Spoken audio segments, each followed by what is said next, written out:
Everyone, सबैजनालाई सेवा मेरो फेसबुक फ्रेन्ड्सहरूलाई। अन्त चाहिँ आज चाहिँ पुरा चिसो भइरहेछ नि त साथीहरू। अन्त मैले चाहिँ अब गरम महिना हुँदा चाहिँ जाडोको लुगाहरू सबै थन्काइदिन्छु हो, गरमको निकाल्छु। अन्त अब चाहिँ जाडो महिना लाग्यो, गरमको डल्लै थन्काएर जाडोको लुगा निकाल्नु पर्ने हुन्छ साथीहरू। अन्त मैले चाहिँ एउटा चाहिँ निकालेर चाहिँ लगाइसकेँ, पुरा चिसो भयो नि त साथीहरू।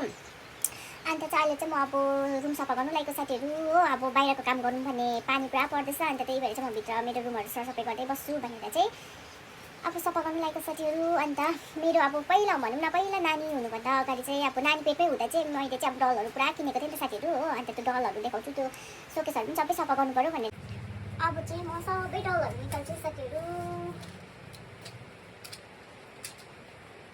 स्ट्रबेरी हेर्नुहोस् है साथीहरू, स्ट्रबेरी को कसलाई मनपर्छ कमेन्ट गर्नुहोस् है। यो चाहिँ हातले बुनेको साथीहरू, हातले बनाएको चाहिँ।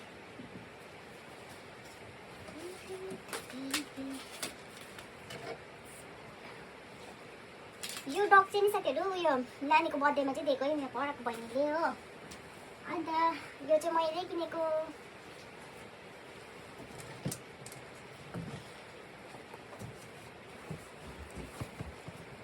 यो छ साथीहरू, हेर्नुहोस् यो चाहिँ सबै सोकेस चाहिँ पुस्नु पर्यो साथीहरू। यो चिसोले गर्दा चाहिँ पुरा सेतो सेतो त्यो सेतो सेतो फेको नि त्यो साथीहरू त्यस्तो हुँदो रहेछ नि त, त्यो हुन्छ नि परेको जस्तै हुँदो रहेछ। त्यो सबै सफा गर्छु भनेर चाहिँ।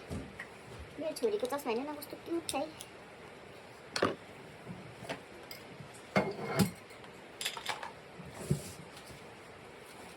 अन्त साथीहरू यो चाहिँ मेकअप, यो आइसेडोहरू हो साथीहरू। अहिले मैले चाहिँ यो अनलाइन मगाएको होइन, कहिले नानी हुनुभन्दा अगाडि हो। म चाहिँ अब त्यस्तो मेकअपहरू गर्दिनँ नि त, यतिकै छ। अन्त नानीले खेलाएर नै बिगारिदिइसक्नु लागिसक्यो। अन्त यो छ डल, सबै मैले बेबी पेटमा हुँदा चाहिँ नानी पेटमा हुँदाखेरि चाहिँ किनेको है साथीहरू। मलाई त्यस्तोहरू सजाउनु चाहिँ पुरा रहर लाग्छ है साथीहरू।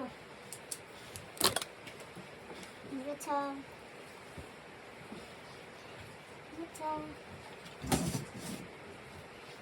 अन्त चाहिँ यो चाहिँ हो मेरो लामो यात्रा गर्दा चाहिँ। पहिला चाहिँ म बिहे नगर्दा चाहिँ प्रायः जस्तो म धरान काठमाडौँ हो त्यस्तोहरू गरिरहेको थिएँ कि। म चाहिँ अब काठमाडौँमै बसेको नि त।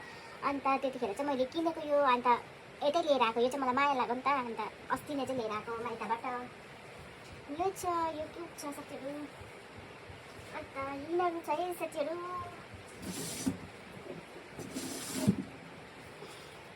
यो पनि छ, यो चाहिँ मलाई बाहिरदेखि पठाइदिएको। अन्त साथीहरू यो सोकेस भन्नुहुन्छ भने चाहिँ नि अब पहिला मैले बिहे गरेको साल चाहिँ अब यतातिर चाहिँ सबै अब आफन्तहरूकोमा चाहिँ टिका लगाउनु फर्स्ट दसैँ चाहिँ अब बुढा र बुढी चाहिँ हिँड्नु पर्दो रहेछ नि त हो। अन्त त्यसपछि चाहिँ त्यतिखेर चाहिँ मैले यो चाहिँ अब नानी हुनुभन्दा अगाडिको भनौँ न, अब बिहे गरेको 7 वर्ष भइसक्यो हो। अन्त त्यतिखेर चाहिँ मैले टिका लगाएर चाहिँ कति 4,000 कि कति कमाएको थिएँ कि साथीहरू। अन्त चाहिँ मलाई चाहिँ यो किन्नु मन पऱ्यो, अन्त यो चाहिँ किनेर लिएको। अब त्यतिखेरको जमानामा चाहिँ अब यो चाहिँ मैले 2700मा कि कतिमा लिएको साथीहरू, त्यस्तै 25-27मा चाहिँ लिएको हो यो मैले 100मा चाहिँ हो। अहिले पाउँछ यस्तो हो, अहिले त यिनीहरूको दाम बढेर। अन्त यस्तो चाहिँ साथीहरू, अब डलहरू सबै पुसेर यसो पुसेर अन्त डलहरू राख्नुपर्ने हुन्छ है साथीहरू। मैले चाहिँ फाइनली मिलाइसकेँ। हेर्नुहोस्, पुष्पा सुनिङ गरिदिइहालेँ हो, डलहरू मिलाएर राखेँ।